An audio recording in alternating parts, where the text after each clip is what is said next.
ओम नमो भगवते वासुदेवाय। ओम नमो भगवते वासुदेवाय। ओम नमो भगवते वासुदेवाय। नारायणं नमस्कृत्य नरं चैव नरोत्तमं देवीं सरस्वतीं व्यासं ततो जयमुदीरये। नष्टप्रायेषु अभद्रेषु नित्यं भागवत सेवया भगवतेरुत्तमश्लोके भक्तिर्भवति नैष्टिकी। अज्ञानतिमिरान्धस्य ज्ञानाञ्जनशलाकया चक्षुरुन्मिलितं येन तस्मै श्रीगुरवे नमः। नमो विष्णुपादाय कृष्णप्रेष्ठाय भूतले श्रीमते भक्तिवेदान्तस्वामिन्निति नामिने। नमस्ते सारस्वते देवे गौरवाणी प्रचारिणे निर्विशेषशून्यवादि पाश्चात्यदेशतारिणे। जय श्री कृष्ण चैतन्य प्रभु नित्यानंद श्री अद्वैत गदाधर शिवासादि गौरभक्तवृंद। हरे कृष्ण कृष्ण कृष्ण हरे हरे, हरे राम राम राम हरे हरे। जय जय श्री चैतन्य जय नित्यानंद, जय द्वैत चंद्र जय गौर भक्तवृंद।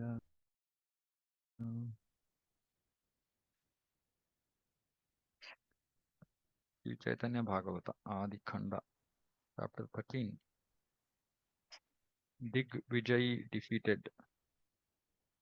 All glories to Sri Gaurachandra, the shining light of the family of Brahmanas. All glories to the Lord who increases the happiness in the hearts of his devotees. All glories to the Lord of Govinda, the doorkeeper. O Lord, please glance mercifully on the living entities. All glories to the crest jewel of teachers and the king of Brahmanas. All glories to the devotees of Lord Chaitanya. In this way, the Lord of Vaikuntha enjoyed his scholastic pastimes by vanquishing the scholars' pride. Navadvipa was full of millions of learned scholars, each of whom had mastered various scriptures. Bhattacharyas, Chakravartis, Mishras, and Acharyas had no occupation other than teaching. These scholars were all independent and so victorious in debating scriptures that they disregarded persons as learned as Lord Brahma, meaning they were all full of pride. The Lord constantly rebuked these scholars who had to directly or indirectly hear those taunts. Nevertheless, not one of them was able to counter the Lord's challenges. They were so frightened on seeing the Lord that they would humbly try to avoid him.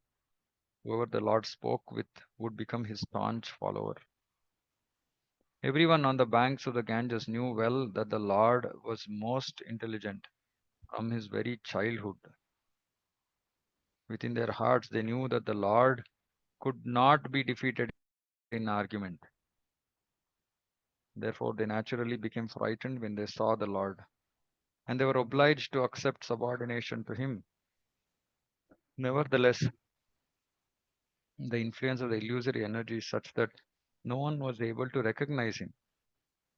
No one can possibly recognize the Lord unless and until he reveals himself. The Lord is eternally merciful to the living entities in every respect.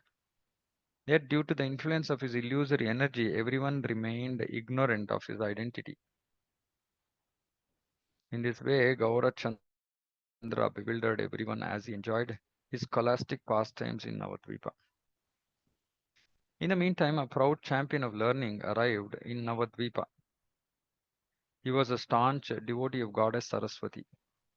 By chanting her mantra, he had won her favor. Saraswati is the personification of devotional service to Lord Vishnu. Being different from Lakshmi, she eternally resides on the chest of Lord Vishnu.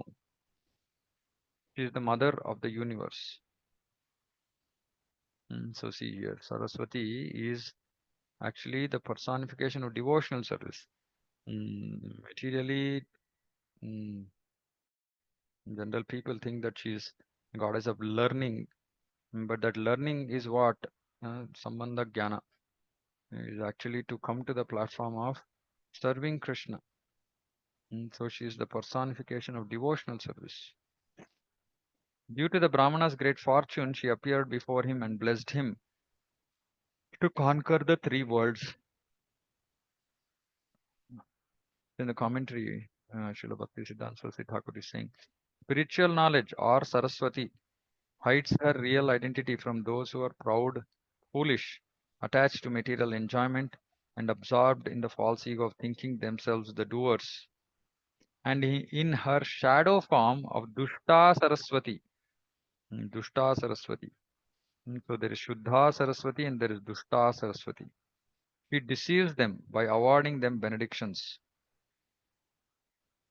Though such puffed up people who receive her benedictions are able to conquer the three worlds, they are eligible for being totally defeated by the Supreme Lord.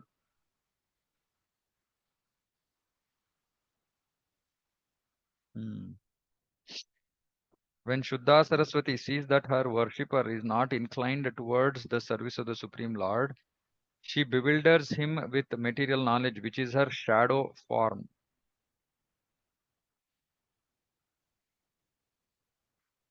Next verse. What is the difficulty for her to bless one to become a champion of learning, when simply by her merciful glance one achieves devotional service to Lord Vishnu? After directly receiving the benediction of Goddess Saraswati, the Brahmana traveled from province to province, defeating the local scholars wherever he went. All the scriptures resided on the tip of his tongue. There was no one in the world who could answer his challenge. Many scholars were not even able to understand his questions, so he easily conquered the scholars wherever he went. He then heard about the glories of Navadvipa, wherein endless learned scholars resided. Thus, after conquering all other provinces, the champion scholar came to Navadvipa along with his opulent entourage, which included horses and elephants. As a result, a loud commotion rose in every house and every assembly of learned scholars in Nadia.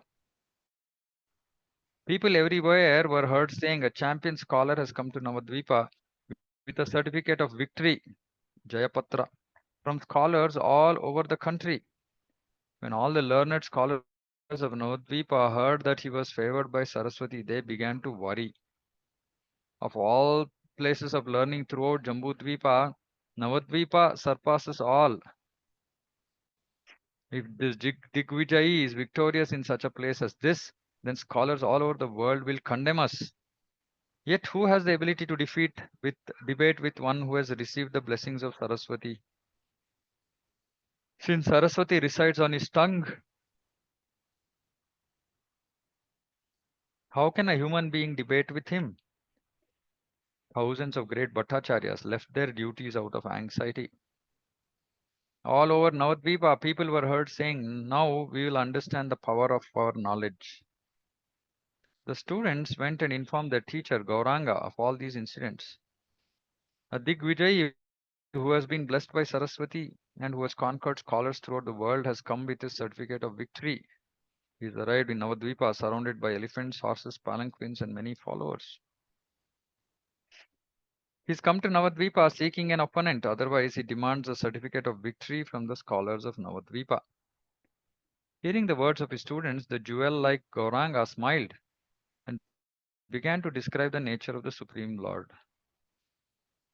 Listen, dear brothers, the Supreme Lord never tolerates false pride. Whenever the Lord sees someone proud of some personal quality, he certainly removes the cause of that pride. The nature of both the tree laden with fruit and the man decorated with good qualities is that they bow down with humility.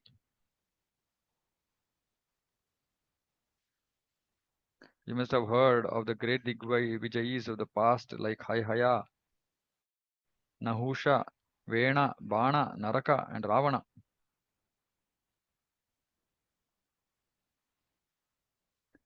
Try to think whose pride was not smashed. The Supreme Lord never tolerates anyone's false ego. Therefore, you will see this Digvijay's scholastic pride vanquished here in Navadvipa. After saying this, Nimai smiled. Then in the evening, he took his students to the bank of the Ganges. After sprinkling some Ganges water on his head and offering obeisances, Lord Gauranga sat down on the bank with his students. As the students sat around the Lord in various groups, it created an unprecedented scene. The Lord jubilantly engaged in discussing Varnashrama Dharma and scriptural topics on the bank of the Ganges. Hmm. Sri Chaitanya Mahaprabhu himself was discussing Varnashrama Dharma. Though he did not say anything, the Lord thought, how shall I defeat this Digvijayi? This Brahmana has become most proud because he thinks there is no one in the world to oppose him. If I defeat him in an assembly, it would be equal to death for him. Everyone would belittle him. They would plunder his belongings and he would die in lamentation. See, beautiful purport. The Lord is the perfect example of proper conduct and is always respectful to the people of this world. Therefore, he began to contemplate how miserable the world renowned scholar Digvijayi would become when defeated. He thought if I defeated the conceited Digvijay in public, he would feel great misery at heart. Moreover, if he were defeated, he would be finished. Keeping all these considerations, he decided, I will have to defeat Digvijay in a secluded place. See, even the Lord is so considerate.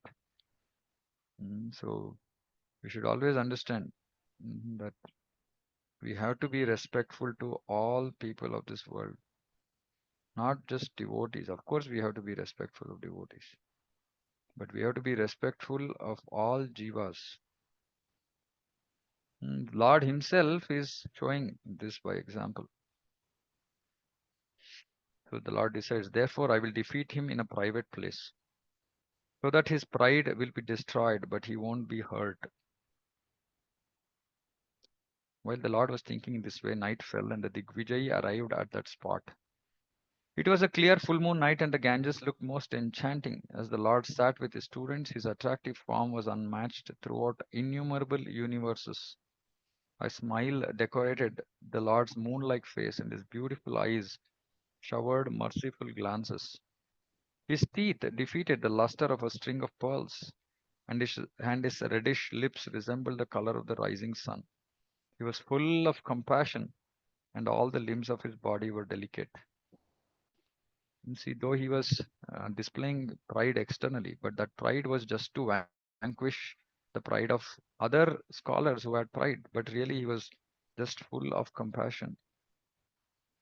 His head was adorned with beautiful curly black hair. His dress was divine. His neck resembled that of a lion, and his shoulders were like those of an elephant. His body was very large, and his attractive chest was adorned by Lord Ananta in the form of a Brahmana thread. An enchanting mark of tilaka decorated his forehead, and his beautiful arms reached to his knees. Ajanu lambita bhujau. The Lord wore his cloth like a sannyasi, and he sat with his right foot on his left thigh, meaning he was not wearing his cloth like other Vaishnavas. He was wearing his cloth like a sannyasi, meaning just wrapping it around. As the Lord explained the scriptures, he established correct statements as incorrect and incorrect statements as correct. All of his students sitting around him in groups created an enchanting scene. Seeing that wonderful scene, Digvijayi was astonished and thought, is this Nimai Pandit? Digvijay remained incognito as he gazed steadily on the Lord's beautiful form. He then asked the student, what is his name? And the student replied, he is the famous Nimai Pandita. The best of the Brahmanas then offered his obeisances to the Ganges and entered the Lord's assembly. Seeing him, the Lord slightly smiled as he offered him a seat with great respect. Although the Digvijay was very brave by nature and a champion of learning, he was nevertheless frightened on seeing the Lord. The power of the Supreme Lord's natural characteristics is that the very sight of him produces fear.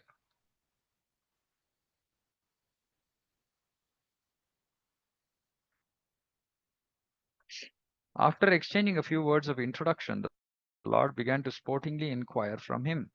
The Lord said, there is no limit to your poetic ability. There is nothing that you are unable to describe. Please recite some of the glories of the Ganges. For by hearing such glories, everyone's sins are destroyed. Hearing the Lord's request, the Digvijay immediately began to describe the glories of the Ganges. Who can fathom the countless verses that the Brahmanas so quickly recited? The Digvijay's recitation was like the deep rumbling of clouds. Since Saraswati personally resided on the tongue of Digvijayi, whatever he spoke was authorized. No human being had the ability to refute his speech, for no scholar could even understand him. The Lord's thousands of students all became speechless on hearing those descriptions. Rama, Rama, how wonderful, they marveled. Can an ordinary human being speak like this? So they heard all the glorious verses that Digvijay recited.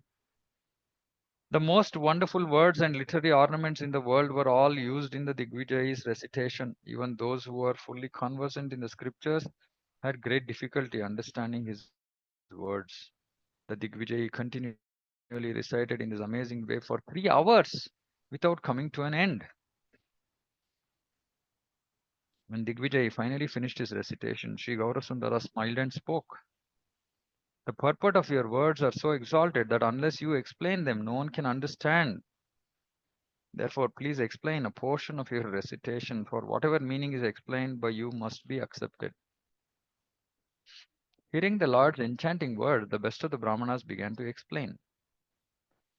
But as soon as he began to explain a verse, the Lord immediately pointed out faults in the beginning, middle, and end of the verse. The Lord said, according to scriptures, all the words and literary ornaments that you have used are far from correct. Of course, Chaitanya Charitamrita says that the Lord actually he was Shrutidhara, so he remembered all the verses spoken by Digvijay, and he selected one verse and asked Digvijay to explain. Bhavani Bhartur Ya Shirasi Vibhavati Adbhuta Guna. So then the Lord says, once he starts explaining, he says it's full of faults, it's far from correct. But please tell us, what was your intended meaning of these ornaments? Asked Lord Gauranga. Digvijayi, the great son of Saraswati, was unable to properly explain, for his intelligence had left him. So again, the Lord doesn't want, then it, whatever quality in us will not remain. Whatever little attempt he made to defend himself was refuted by Lord Gaurasundara. It appeared that the Digvijay's intelligence had taken leave of him, for he didn't even know what he was saying. The Lord said, leave this verse and recite another. But the Digvijay was unable to recite like before. It is not unusual that Digvijay was bewildered in front of the Lord, because even the Vedas are bewildered in the presence of the Lord. Lord Brahma, Lord Ananta, and Lord Shiva create, maintain, and annihilate innumerable universes. When even they are bewildered before the Lord, then what is surprising if this Brahmana was bewildered? Unlimited universes are bewildered by Maya, the shadow of Lakshmi, the Saraswati, and the other internal potencies of the Lord. Yet she is also bewildered in the presence of the Lord, and therefore she always stands behind him. When the compiler of the Vedas and even Ananta Shesha are bewildered in the presence of the Lord, then what is surprising if the Digvijay is bewildered? It is impossible for ordinary living entities to understand the activities of the Supreme Lord. Therefore, his activities are transcendently glorious. In fact, the activities performed by the Supreme Lord are all meant for the deliverance of the conditioned souls. As the Digvijayi faced defeat, the Lord's students were on the verge of laughing. The Lord, however, forbade them from laughing and sweetly spoke to the Brahmana. Say again, respect. You please go home for today, and tomorrow we will discuss some more. You must be tired after your long recitation and it's getting late. Please go take rest. The Lord's behavior was so gentle that whoever was defeated by him felt no distress. After defeating each of the teachers in Navadvipa, the Lord satisfied them with his sweet behavior. The Lord continued, let us go home today. Then after looking at your books, come tomorrow and answer my questions. Even after defeating someone, the Lord did not insult them, and thus everyone was pleased with him. Such were the pastimes of the Lord. That is why all the learned scholars of Navadvipa were so affectionate to the Lord. As the Lord returned home with his students, the Digvijayi felt great shame. In distress, the Brahmana thought, I've been personally blessed by Saraswati. Till now, I have not met a single person, whether a scholar of Nyaya, Sankhya, Patanjala, Mimamsa, Vaisheshika, or Vedanta, who could even compete with me, and what to speak of defeating me. This is Shad Darshana. Hmm. Nyaya, Sankhya, Patanjala, Mimamsa, Vaisheshika, and Vedanta. This Brahmana merely teaches children's grammar, and he defeated me. This is certainly an act of providence. It appears that Saraswati's benediction has proven false, which awakens doubts in my mind. Otherwise, have I committed some offense at her feet? Is that why my intelligence was diminished? I must find out the cause of my defeat. Thinking this way, the Brahmana began chanting his mantra. After chanting for some time, the distressed Brahmana fell asleep, and in a short time, Saraswati appeared before him in a dream. Goddess Saraswati glanced mercifully on the fortunate Brahmana and confidentially spoke as follows: O best of the Brahmanas, listen as I disclose to you the secrets of the Vedas. If you disclose these topics to anyone, you will meet a quick death. Know for certain that he by whom you were defeated is the Lord of innumerable universes. I am an eternal maidservant at his lotus feet, and I am embarrassed to appear before him.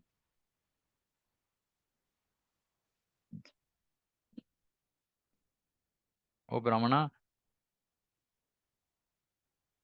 although I speak through your tongue in front of him, I have no power. What to speak of me?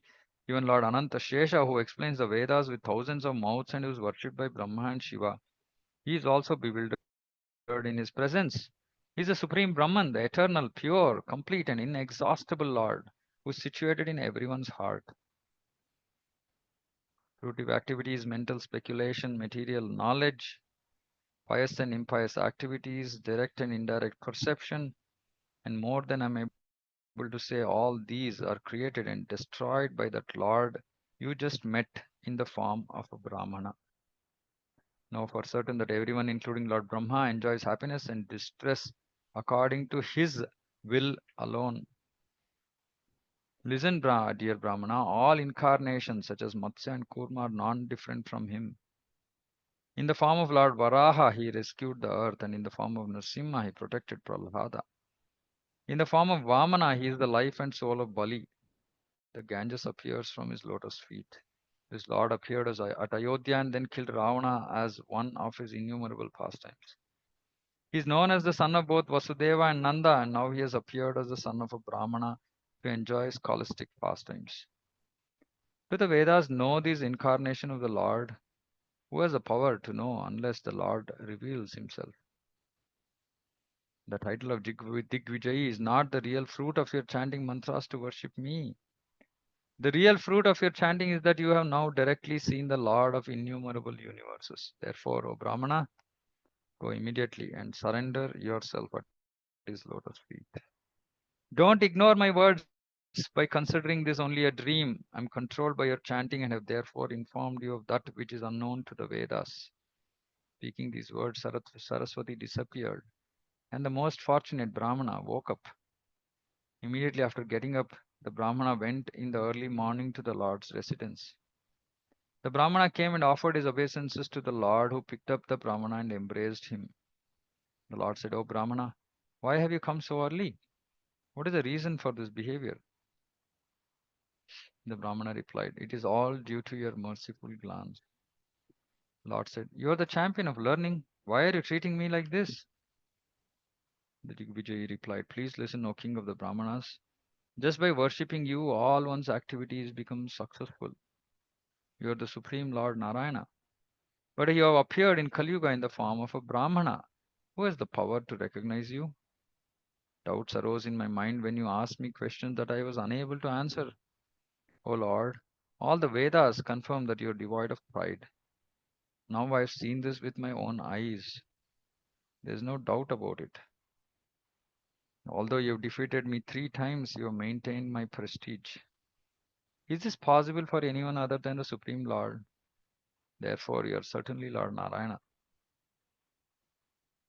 I met with innumerable scholars wherever I have gone.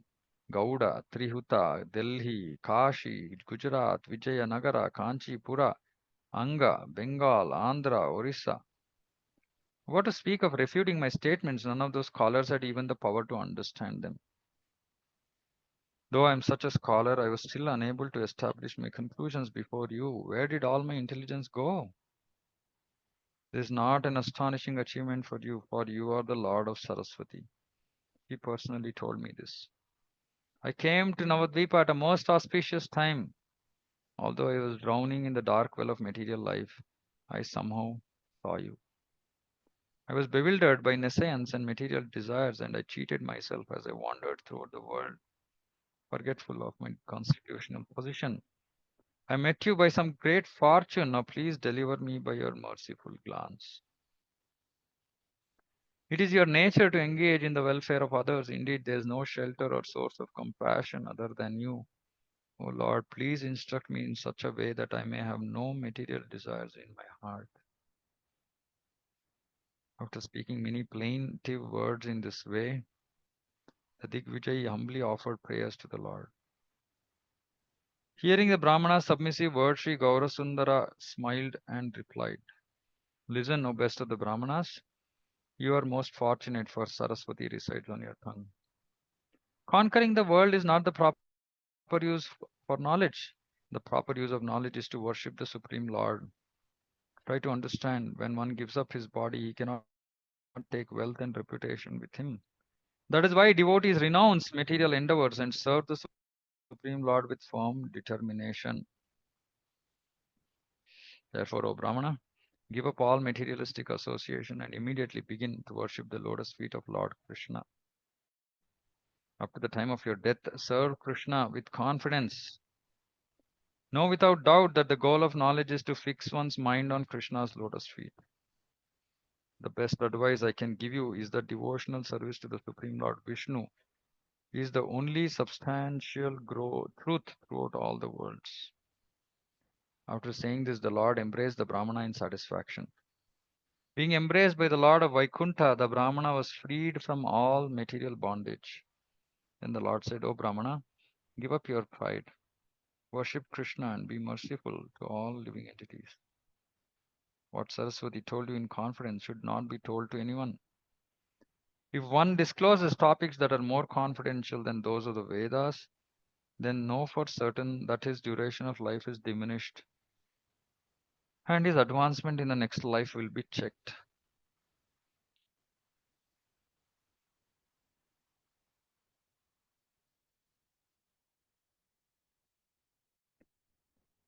After receiving the Lord's instructions, that best of Brahmanas offered repeated obeisances to the Lord. Then, after offering repeated obeisances to the Lord, the Brahmana departed in great satisfaction. On receiving the Lord's instructions, renunciation, knowledge, and devotional service immediately manifested in the body of the Brahmana. See, devotional service, renunciation, knowledge, and devotional service. Jnana, Vairagya, Bhakti. Digvijay's pride was immediately destroyed, and he became more humble than a blade of grass. Hmm. He then gave all his elephants, horses, palanquins, wealth, and whatever other assets he had in charity to suitable persons. In this way, the Digvijay continued his travels as a detached person. Such are the pastimes of Sri Gaurasundara. The natural characteristics of his mercy is that a person renounces even the position of a king to take the position of a mendicant. But the devotees of Sri Gaurasundara actually follow in his footsteps by giving up their name and fame to accept the role of beggars, Tridandi sannyasis. In other words, they give up the pride of Kshatriyas and Vaishyas and become established in Brahminical principles. The prime example of this in Kali Yuga is Sri Dabir Khas. mm, who left a kingdom to live in the forest.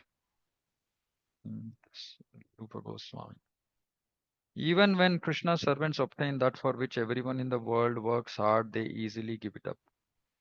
One finds happiness in kingly opulences only when he does not know the glorious happiness derived from devotional service. Leaving talks of happiness from kingly opulence far aside, the devotees of Krishna consider even the happiness derived from liberation as insignificant. Nothing is obtained without the Lord's merciful glance. Therefore, the Vedas enjoin one to worship the Supreme Lord. The Digvijay was thus delivered from material life. Such are the wonderful narrations of Sri Gaurasundara. Soon everyone in Navadvipa heard that Sri Gaurasundara defeated the Digvijayi. People were all astonished and they said Nimai Pandita is a great scholar. He has even defeated the Digvijayi. We have never heard of such a learned scholar as Nimai. The pride of Nimai Pandita is justified and now his reputation has spread.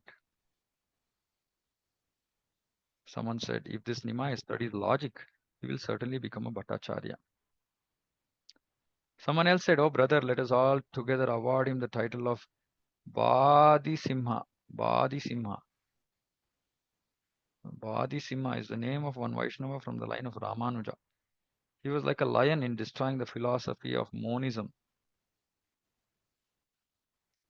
Yet, even after seeing all this, the influence of the Lord's illusory energy is such that people still did not understand him.